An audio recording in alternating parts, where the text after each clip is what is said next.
দুপুরবেলা ভাত ঘুম দিয়েই দেখি ফুচকা দোকানি আমার বাড়ির সামনে দিয়ে চলে এসছে। আসলে আসা মানেই ঘন্টা দেয়, প্রায়শই এদিক দিয়ে যায়, কিন্তু আজকে একদম ঘুম থেকে উঠেছি আর চলে এসছে। তো আমিও চলে এলাম ফুচকা খেতে। তো দেখো ফুচকা খাচ্ছি আর তোমরা দেখো। চলে এসো বিকেলবেলা একদিন, অবশ্যই ফুচকা দোকানি যদি এখান দিয়ে যায় তাহলে দেখা হলে অবশ্যই খাওয়াবো। আর মেলাতে দেখা হলে তো কোনো কথাই না, কারণ ফুচকাটা হচ্ছে আমার সব থেকে প্রিয় খাবার। তো ফুচকা খাচ্ছি, আমার কাছে খুচরো টাকা ছিল না, বর ঘুমিয়েছিল, ওর পকেট থেকে কেড়ে নিয়ে চলে এসেছি ফুচকা খেতে। তো ও তো জানে না এখন। আমি ফুচকাটা খেয়ে নিই। আর আমার একটা দিদিভাই, অনুরাধা দিদিভাই, আমাকে প্রশ্ন করেছিল যে তার ফোনের অবস্থা খুবই খারাপ, তো আইডিটা নতুন একটা ফোনে ট্রান্সফার করবে, কোনো সমস্যা হবে কি না। না দিদিভাই, কোনো সমস্যা হবে না, তুমি তোমার আইডিটা অনায়াসেই নতুন ফোনে ট্রান্সফার করে নিতে পারো যদি তোমার পাসওয়ার্ডটা জানা থাকে। আমার সুস্মিতা দিদিভাই বলছে আমি মিউজিকে গান ডাউনলোড করে তারপরে এডিট করে পোস্ট করি, তাতে কোনো সমস্যা হবে কি না।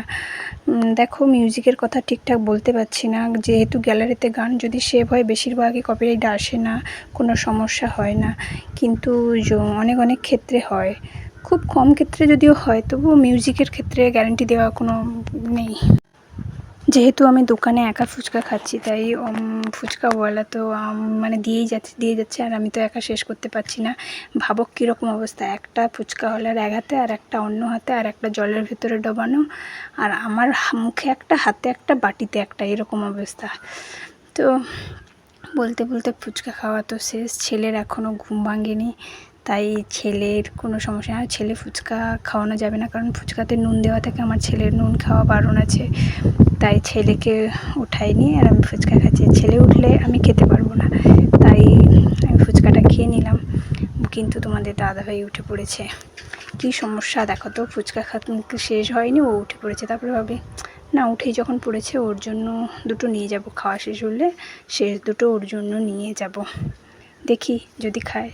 ও তো সেরকম একটা খায় না, পছন্দ করে না, কিন্তু আমি দেখছি যে ও বাবা, আমি ভাবছিলাম খাবে না, কিন্তু দেওয়ার সাথে সাথেই পুরো মুখে পুরে দিল। দেখো খাওয়ার জন্য একদম যেন প্রস্তুতি ছিল। যা হোক খেলো, কিন্তু ও তো জানে না যে ওর পকেট থেকে পয়সাটা কেটেছি। পরে যখন জানতে পারবে তখন দেখা যাবে, যখন জানতে পারবে। এখন তো ওকে দুটো খাইয়ে দিলাম, পরে যখন বলবে আমার টাকা কোথায়, তখন বলবো তোমার টাকায় তোমাকে ফুচকা খাইয়ে দিয়েছি।